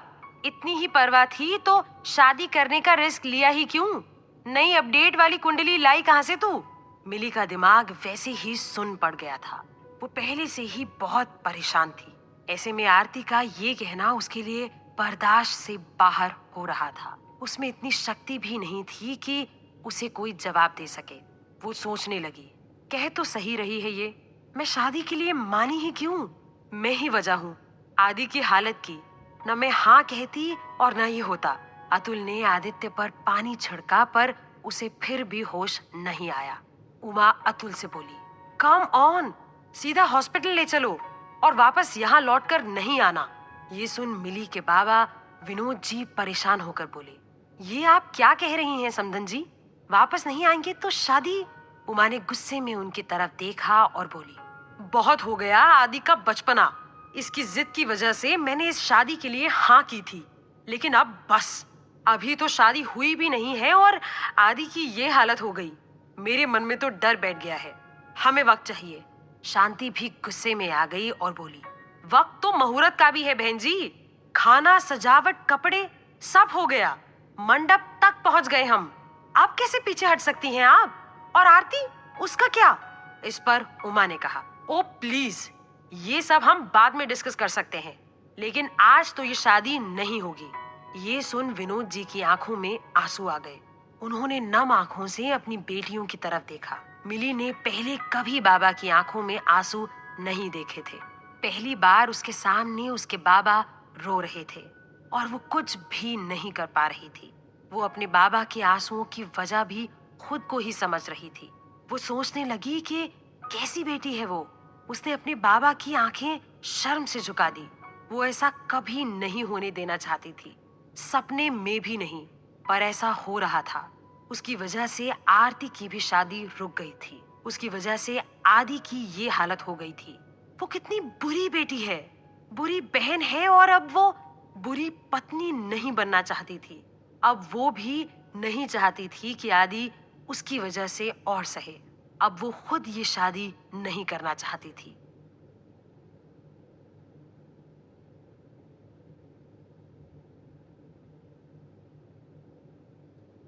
मिली के लिए अब चीजें बर्दाश्त से बाहर हो रही थी। आदित्य को होश नहीं आ रहा था और आसपास के सब लोग उसे ही दोष दिए जा रहे थे। उसके बाबा जैसे तैसे अपनी आंसुओं को बहने से रोके बैठे थे। वो अपनी जगह से उठी और आदित्य के पास गई। उमा ने उसे रोका, पर इस बार उसने उनकी बिल्कुल नहीं सुनी और आदित्य के पास आकर बैठ गई। उसने उसका हाथ अपने हाथ में लिया और बोली, आदि प्लीज उठ जाओ। जब वो ये कह रही थी तभी वहां डॉक्टर आ गए। डॉक्टर के आते ही अतुल ने मिली को साइड होने के लिए कहा। मिली ने अपना हाथ आदित्य के हाथ से जैसे ही दूर किया तो आदित्य को होश आने लगा। उसने धीरे धीरे अपनी आंखें खोली। ये देख उमा की जान में जान आई और वो आदित्य की तरफ झुकी। होश में आने के बाद आदित्य के मुंह से पहला शब्द निकला, मिली। ये सुन उमा रुक गई। उनके चेहरे पर आई मुस्कुराहट भी फीकी पड़ गई। आदित्य के मुंह से अपना नाम सुन मिली के बेजान पड़े चेहरे पर मुस्कान आ गई थी। डॉक्टर ने आदित्य का चेकअप किया। चेकअप करने के बाद वो बोले, लो बीपी है और कुछ नहीं। खाना नहीं खाया क्या? उमा को डॉक्टर की ये बात खटकी तो उन्होंने पूछा, बेटा तुमने खाया था ना जब मैंने बोला था तुमसे खाने को?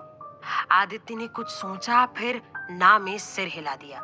ये देख उमा ने परेशान होकर कहा, सुबह से कुछ नहीं खाया तुमने आदि?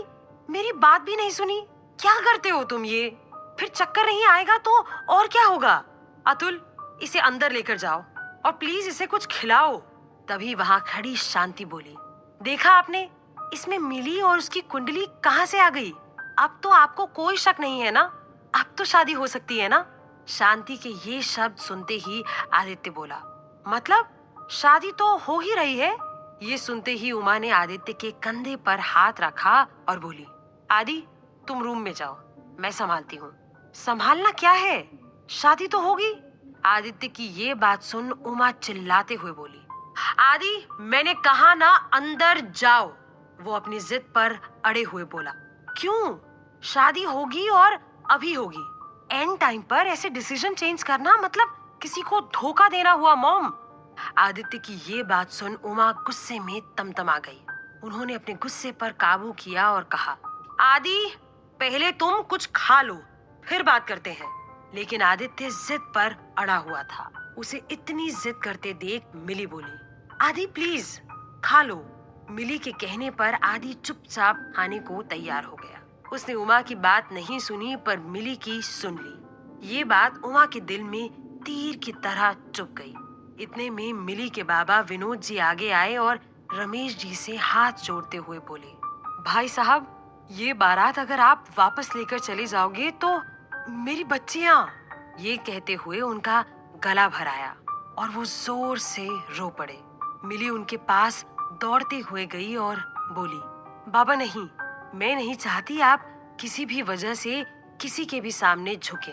इनका फैसला जो भी हो मुझे मंजूर है, पर आपका ऐसे गिड़गिड़ाना नहीं।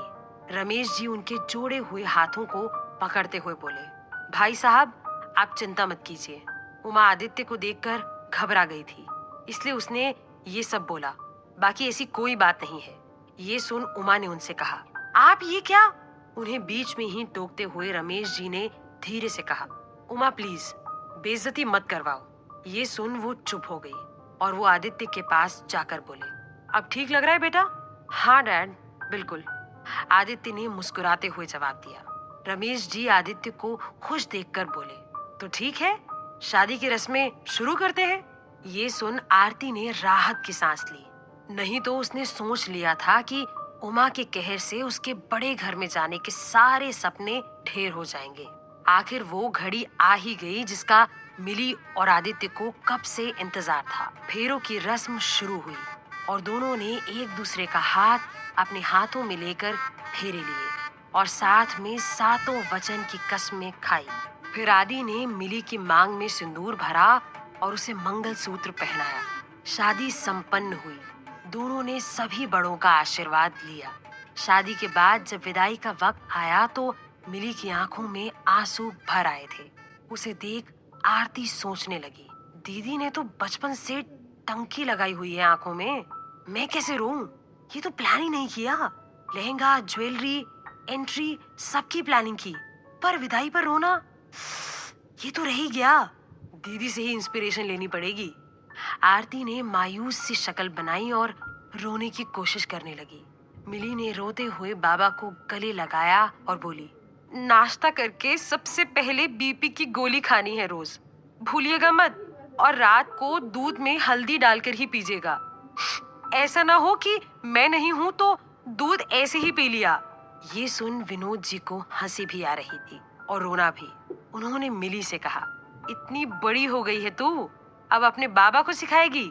ये बोलते वक्त उनकी आंखों से आंसू गिरने लगे। उन्होंने रूंधी हुई आवाज में कहा, अरे हाँ, बड़ी तो तू हो ही गई है। इतने वक्त से पता ही नहीं चला। बेटियां अचानक ही बड़ी हो जाती हैं। जा तू जा, खुश रह। ये कहते हुए विनोद जी ने अपनी मिली को विदा किया। मिली के आगे आदित्य था और पीछे उसके बाबा। वो मन ही मन सोचने लगी, ये विदाई का वक्त भी बड़ा अजीब होता है। एक तरफ लड़की को अपना पूरा संसार छोड़ना पड़ता है, उसे छोड़ने का दर्द उसे सहना पड़ता है। अब वो रोज अपने बाबा के पास बैठकर उनकी बातें नहीं सुन पाएगी। वो रोज इस घर की छत पर बैठकर सुकून से खुद से बातें नहीं कर पाएगी। यहाँ की खिड़की, यहाँ का आंगन, यहाँ के पौधे, सब जो अब तक उसके थे अचानक उससे दूर हो जाएंगे। वो घर जो उसका अपना था, अब उसी घर के लिए वो मेहमान बन जाएगी। माँ, बाबा सब पीछे छूट रहे थे। उसकी आंखें आंसू नहीं रोक पा रही थी, पर उसने सामने देखा तो आदित्य खड़ा था। उसका मुस्कुराता हुआ नया संसार खड़ा था। उसे देख मिली के होंठों पर हल्की सी मुस्कुराहट आ गई। उसे अब खुद को संभालना था। उसे अब अपने नए संसार को संभालना था। उसे अब और रोना नहीं था। बड़ी अजीब सिचुएशन उसकी जैसी विदाई में हर लड़की की होती है। वो आदित्य के साथ गाड़ी में बैठी, नम आंखों से बाबा को विदा किया और सिसकियां लेते हुए चुप हो गई। आदित्य ने उसके हाथ पर अपना हाथ रख दिया। वो मुस्कुराकर जैसे उससे कह रहा हो, चिंता मत करो, तुम्हें यहाँ कभी नहीं लगेगा कि ये दुनिया तुम्हारी नहीं है। मैं हूँ तुम्हारे साथ और हमेशा रहूंगा। आदित्य के इस खामोश वादे को जैसे मिली ने सुन लिया था। वो भी मुस्कुराई और उसने आदित्य का हाथ कसकर पकड़ लिया। घर पहुंचकर उमा जोर से चिल्लाई, किशोर, हेडेक की गोलियां लाओ। ये कहते हुए वो सीधा अपने कमरे की तरफ चली गई। सभी बाराती ये देख हैरान हो गए थे कि ना तो उमा ने दुल्हनों के लिए कलश रखवाया, ना कुमकुम और ना ही आरती की। सब लोग दरवाजे पर ही खड़े उमा का इंतजार करने लगे कि शायद अब वो आ जाएगी। पर काफी वक्त बाद जब वो नहीं आई तो जैसलमेर वाली बुआ जी बोली, उमा शायद बहुत थक गई होगी, मैं कलश ले आती हूँ। आरती को इतनी देर दरवाजे पर खड़े गुस्सा आ रहा था। वो अपने आप से मन ही मन कहने लगी, शादी करके पहली बार ससुराल आई हूँ और किसी को इंटरेस्ट ही नहीं है।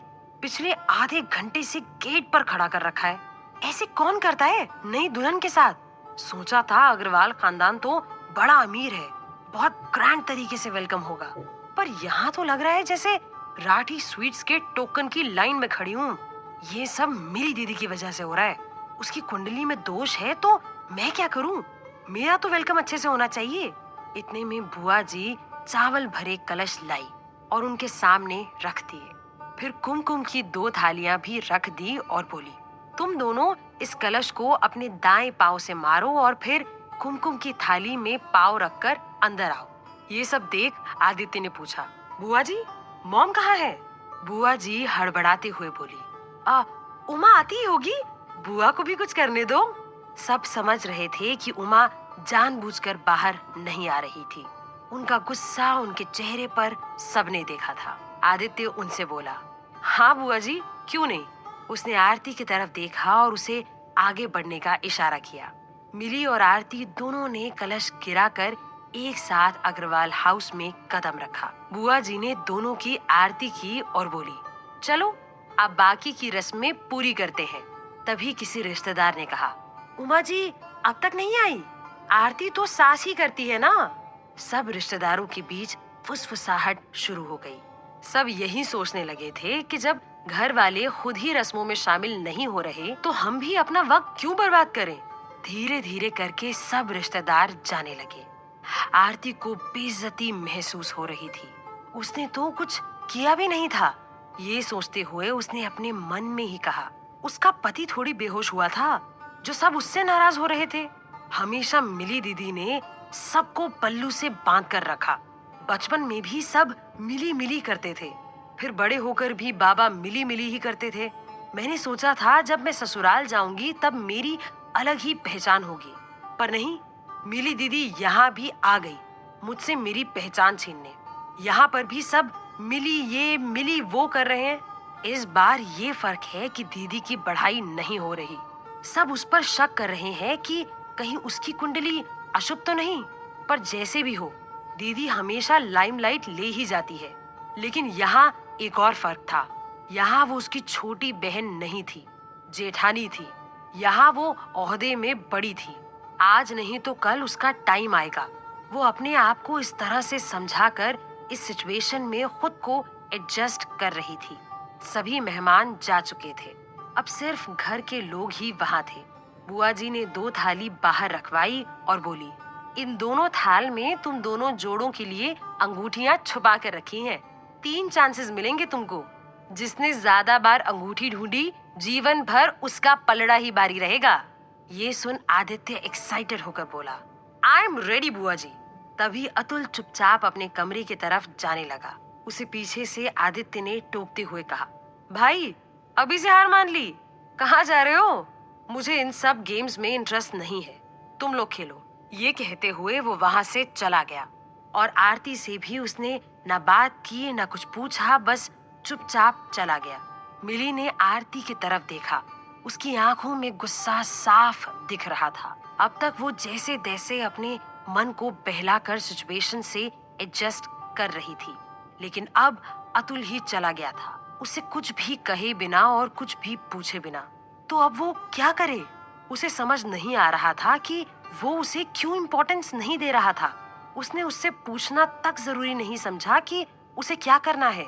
उसके पति के जीवन में ही उसकी कोई इम्पोर्टेंस नहीं है। उसे ये बात खाई जा रही थी। मिली ने आरती के कंधे पर हाथ रखा और बोली, आरती तुम भी थक गई होगी। एक्चुअली मैं भी थक गई हूँ, हम सब चलते हैं। ये सुनते ही आदित्य बोला, पर ये रस्म बुआ जी ने कितने प्यार से सब अरेंज किया है। बुआ जी भी बोली, हाँ और नहीं तो क्या। चल आरती बहू, मैं तुझे कमरे तक छोड़ देती हूँ, तू थक गई होगी। बुआ जी आरती को लेकर वहां से चली गई। तभी मिली ने आदित्य की तरफ देखा और कहा, जिद क्यों की आदि? देखा नहीं आरती का चेहरा कैसा हो रहा था? उसे कितना बुरा लगा होगा। इस पर आदित्य बोला, कब तक तुम उसको बुरा न लगे सोचती रहोगी? अगर यही सोचते रहे तो जिएंगे कब? तुम्हें तो बस अपनी बहन की पड़ी रहती है, और मेरा क्या? मुझे भी बुरा लगेगा अगर तुम ये रस्म नहीं करोगी तो फिर। ये कहकर उसने अपना मुंह घुमाकर दूसरी तरफ कर लिया। उसका इस तरह से झूठा गुस्सा दिखाना मिली के चेहरे पर मुस्कुराहट ले आया। मिली मुस्कुराई और बोली, अच्छा बाबा ठीक है, हम करते हैं ये रस्म। इतने में बुआ जी आई और बोली, चलो शुरू करें। आदित्य और मिली दोनों ने थाल में अंगूठी ढूंढनी शुरू की। पहली बार में आदित्य को अंगूठी मिली तो बुआ जी खुश होकर बोली, शाबाश मेरे शेर। फिर दूसरी बार अंगूठी मिली को मिली और वो जीत गई। मिली के चेहरे पर बच्चों सी हंसी आ गई। ये देख बुआ जी बोली, ध्यान से आदि, दुल्हन जीत रही है, डटी हुई है, तेज है दुल्हन। हम सब चले गए पर ये डट कर बैठी है। बुआ जी ने चाशनी में डूबा हुआ ताना मार ही दिया। ये ताना सुन मिली के चेहरे की हंसी गुम हो गई और उसका चेहरा फीका पड़ गया। उसका फीका पड़ता चेहरा देख आदित्य बोला, आप सही कह रही हैं बुआ जी, डटी ही है और डटी भी रहेगी मेरे लिए हमेशा। मेरा साथ देने में कभी पीछे नहीं हटेगी ये। आदित्य की ये बात सुनकर मिली के फीके चेहरे पर हल्की सी चमक आ गई थी। वहीं कमरे में अतुल चेंज करके लैपटॉप में सर घुसाए बैठा था। आरती एक कोने में खड़ी थी। उसे ऐसे रिएक्ट करते देख वो सोचने लगी, नई नवेली दुल्हन खड़ी है कमरे में पर इन्हें कुछ पड़ी ही नहीं है, जैसे इनके लिए उसका होना न होना एक जैसा हो। आरती ने चढ़कर कहा, मैं चेंज कैसे करूं? मेरा सूटकेस कहाँ है? अतुल बिना लैपटॉप से आंखें हटाए बोला, बेड के लेफ्ट में है। आरती ने गुस्से में सूटकेस को जमीन पर पटक दिया और फिर जोर जोर से उसे खोलना शुरू किया ताकि उसकी आवाज से अतुल उसकी तरफ देखे। आखिर इतना शोर सुनकर वो बोला, फॉर गॉड सेक, धीरे, ये सूटकेस खराब होगा या मेरे कान। ये सुन आरती का पारा और चढ़ गया। तभी बाहर से किसी के चिल्लाने की आवाज आई। ये सुन अतुल ने चढ़कर कहा, आदि भी ना कोई काम ही नहीं करने देगा मुझे। ये कहते हुए वो अपना लैपटॉप लेकर कमरे से बाहर जाने लगा। तभी पीछे से आरती बोली, इस वक्त कहाँ? पर उसने उसकी बात सुनी ही नहीं। वो कमरे से बाहर चला गया। बाहर आदित्य चिल्लाते हुए बोला, देखा, हीरा ढूंढा है मैंने, हीरा। बुआ जी हैरान होकर बोली, है? तूने नहीं, मिली ने ढूंढी अंगूठी तीसरी बार। आदित्य बोला, मैं अंगूठी के हीरे की बात नहीं कर रहा, मैं तो असली हीरे की बात कर रहा हूँ। जीत गई मेरी बीवी। कहते हुए वो शर्मा गया। उसे शर्माता देख मिली भी हंस दी। तभी आदि को इतना खुश देखकर बुआ जी बोली, मतलब बीवी की चलेगी हमेशा, तू हार गया। इस पर आदित्य ने कहा, अरे बुआ जी, मैं तो कब का हार चुका हूँ। ये कहते हुए आदित्य मिली को ही देखे जा रहा था और मिली शर्माते हुए नजरें चुरा रही थी। यहाँ मिली और आदित्य एक दूसरे को देख मुस्कुरा रहे थे और वहाँ आरती अकेले कमरे में परेशान हो रही थी।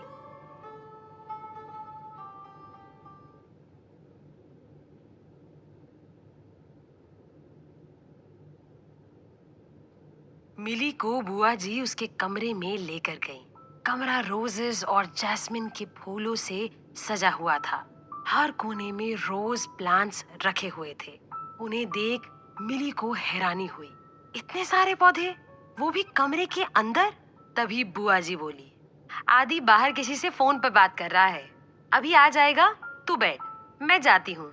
ठीक है बेटा। मिली ने मुस्कुराकर सर हाँ में हिलाया और फिर पौधों की तरफ देखने लगी।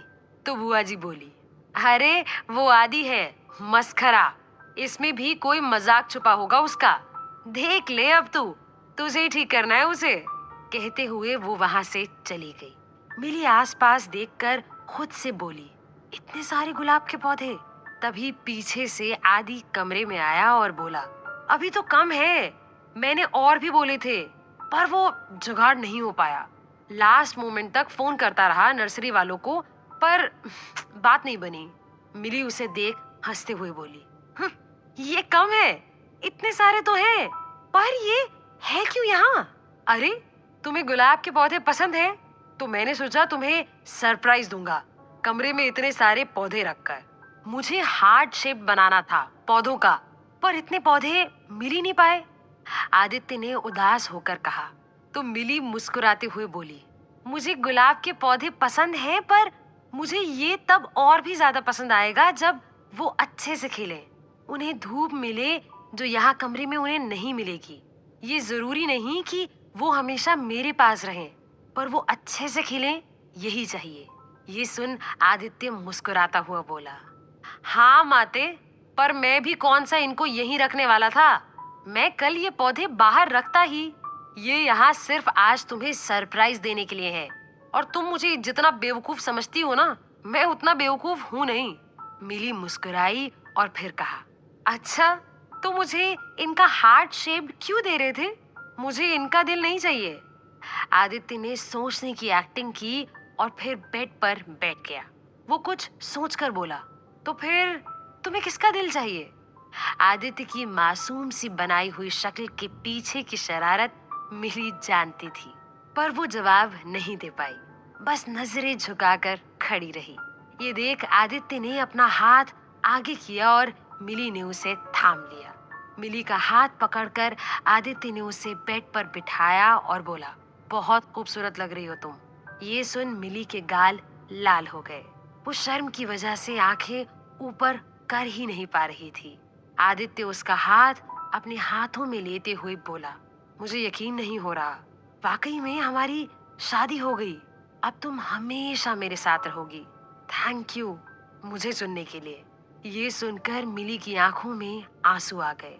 वो नम आंखों से बोली, थैंक यू तुम्हें। ये कहते हुए वो जोर से रोने लगी। ये देख आदित्य ने घबराते हुए पूछा, क्या हुआ, ऐसे क्यों रो रही हो? वो नम आंखों से बोली, मुझे तो लगता ही नहीं था कि मेरी कभी शादी होगी भी।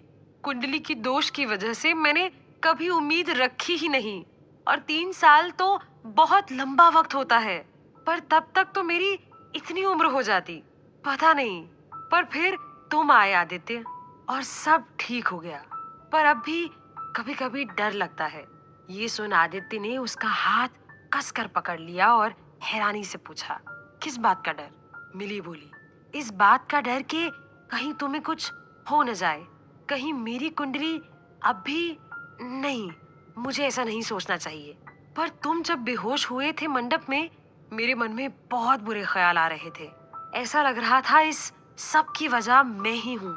ये सुन आदित्य हंसने लगा और बोला, क्या तुम भी मिली। मेरे बेहोश होने का तुमसे क्या कनेक्शन है?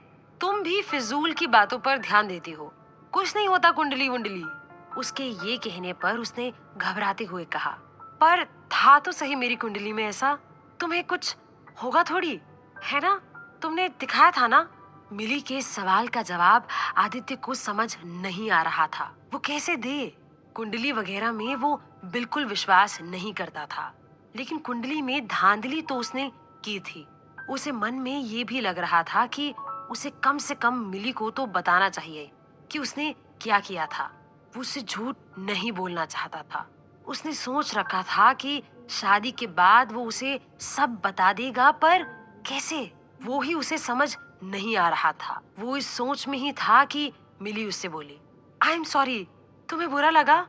मैंने तुमसे ये पूछा कि तुमने कुंडली दिखाई तो है। सॉरी, ऐसा नहीं है कि मुझे तुम पर भरोसा नहीं, पर तुम्हारी चिंता बहुत है मुझे, इसलिए पूछ लिया। प्लीज तुम बुरा मत मानना। उसकी ये बात सुन आदित्य मुस्कुराया और उसने अपना सिर उसकी गोदी में रखा और बोला, देखो अब कुछ भी कर लो, मैं तुम्हारा पति हूँ। जितना भी बुरा मनवा लो मुझे, मैं नहीं मानने वाला। उसने बिल्कुल बच्चों वाले लहजे में ये कहा और इसे सुन मिली हंस पड़ी। आदित्य ने उसका हाथ पकड़ते हुए कहा, इन कुंडली वगैरह चीजों में मैं तो विश्वास नहीं करता। तुम्हारी कुंडली में कुछ भी लिखा हो, मुझे तो तुमसे ही शादी करनी थी और कर ली बस। फिर वो थोड़ा सीरियस होते हुए बोला, तुम भी इन चीजों को इतना सीरियसली मत लो। वैसे एक बात बताऊं, किसी को बताना मत, प्रॉमिस। कहते हुए उसने अपनी छोटी उंगली उसकी तरफ बढ़ाई। मिली ने भी मुस्कुराकर अपनी छोटी उंगली उसकी उंगली से मिला ली।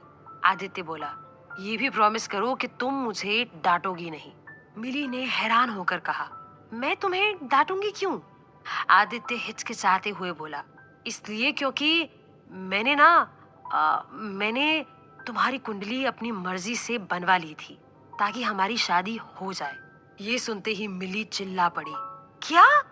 आदित्य भी उठकर बैठ गया और बोला, मुझे पता था तुम चिल्लाओगी। मिली परेशान होते हुए बोली, तुमने ऐसा क्यों किया? अब क्या होगा? तुम्हारी जान खतरे में डाल दी मैंने शादी करके। मैंने ये क्या कर दिया? ये सुनकर वो हंसने लगा और बोला, ये क्या लॉजिक हुआ? एक्चुअली ये उल्टा लॉजिक हुआ। अगर तुमसे शादी न होती तो डेफिनेटली मैं मर जाता। उसके ये कहने पर मिली ने उसके होंठों पर अपने हाथ रख दिए और कहा, ऐसी बातें कोई करता है क्या? आगे से कभी मत कहना ऐसा। आदित्य ने मुस्कुराते हुए उसका हाथ अपने होंठों से हटाया और अपने हाथों में लेते हुए बोला, तुम्हें कुंडली पर भरोसा है या मुझ पर? इस पर मिली बोली, तुम पर कैसे भरोसा करूं? तुमने तो कुंडलियां ही बदल दी। उसके ये कहने पर आदित्य ने अपना सर पकड़ लिया और उससे कहा, अगर भरोसा तोड़ना होता तो मैं आज भी तुम्हें नहीं बताता, पर मैं नहीं चाहता था कि हमारे रिश्ते की शुरुआत झूठ से हो, इसलिए मैंने तुम्हें सब सच बता दिया। चाहता तो कभी न बताता, because I really don't care about कुंडली एंड ऑल दैट। पर मैं तुम्हारी फीलिंग्स नहीं हर्ट करना चाहता था, इसलिए मैंने तुम्हें बताया, पर अगर पहले ही बता देता तो तुम मुझे ऐसा करने ही नहीं देती, हमारी शादी ही नहीं होती, फिर मुझे भी तो समझो। मिली बोली, पर अब मैं क्या करूं? हर दिन इस डर में जीऊं कि तुम्हें कुछ हो जाएगा। आदित्य ने फिर अपना सर पकड़ लिया। जब मैं खुद, जिसे तुम्हारी सो कॉल्ड कुंडली के हिसाब से खतरा है, वो कह रहा है कि उसे कोई प्रॉब्लम नहीं है, तो बात ही खत्म। वैसे भी सब विश्वास की बात है। अगर ना मानो तो कुछ नहीं, और मानो तो पत्थर भी भगवान। और जब मैं मान ही नहीं रहा तो कुछ होगा ही क्यों? कुछ नहीं होगा मुझे, बड़ी मोटी चमड़ी हूं मैं। अगर ज्यादा गिल्टी फील हो रहा हो तो 3-4 व्रत रख लेना मेरे लिए, मैं भी रखूंगा तुम्हारे लिए। उसने एक मीठी सी मुस्कान के साथ ये कहा तो मिली भी हल्का सा मुस्कुरा दी और फिर बोली, और बाकी सब लोग, उनको भी तो बताना पड़ेगा ना इस बारे में? उसकी बात सुनकर आदित्य परेशान होते हुए बोला, क्यों? ये हमारे बीच की बात है, पति पत्नी के बीच की बात। इसमें सब लोगों को इन्वॉल्व करने की कोई जरूरत नहीं। मिली का चेहरा अब भी उदास ही था। वो भारी मन से बोली, पक्का तुम्हें कुछ नहीं होगा ना? आदित्य ने कहा, मुझे कुंडली का तो पता नहीं, पर मैंने तुम्हारा प्यार देखा है मेरे लिए। तुम्हारा प्यार मुझे कुछ होने ही नहीं देगा। अगर बाय चांस यमराज आ गया तो खड़ी हो जाना, सावित्री की तरह। इस पर मिली ने गुस्से में कहा, नहीं, ऐसा कुछ होगा ही नहीं, सब सही होगा। आदित्य ने अपना हाथ ऐसे उठाया जैसे वो आशीर्वाद दे रहा हो और कहा, तथास्तु, लो, तुम्हारे पति देव ने आशीर्वाद भी दे दिया, अब तो नॉर्मल हो जाओ। मिली भी ये सुन थोड़ा रिलैक्स हो गई और हल्का सा मुस्कुरा दी। उसे रिलैक्स देख आदित्य भी रिलैक्स हो गया। वो बेड पर आराम से लेटते हुए मिली से बोला, शादी के बाद जब पति पत्नी पहली बार मिलते हैं तो इतना सीरियस नहीं होते। क्या करते हैं पता है? मिली ने शर्मा कर ना में सर हिला दिया। इस पर आदित्य बोला, लो, तुमको पता ही नहीं। मैं बताता हूँ, पर ये एक्सप्लेन करना भी मुश्किल है, but still I will try. उसके ये कहते ही दोनों हंस पड़े। वहाँ आरती अब तक अपने कमरे में अकेली थी। उसे नींद नहीं आ रही थी। वो यहाँ से वहाँ करवट बदल रही थी और बस यही सोच रही थी कि क्या पता अतुल अब अपने कमरे में वापस आ जाए, पर वो अब तक नहीं आया था। उसका इंतजार करते करते वो थक गई थी। आखिर उसने सोचा, बस, बेइज्जती की भी हद होती है। पहली बार बीवी ससुराल आई और ये जनाब गायब हो गए हैं। कैसा पति है ये? अब मुझे उसे ढूंढना ही पड़ेगा। सोचते हुए वो बेड से उठी और कमरे के बाहर निकल गई। उसे अतुल को ढूंढना था और पूछना था कि अगर उसे ऐसे ही अकेले छोड़कर जाना था तो उसने उससे शादी की ही क्यों?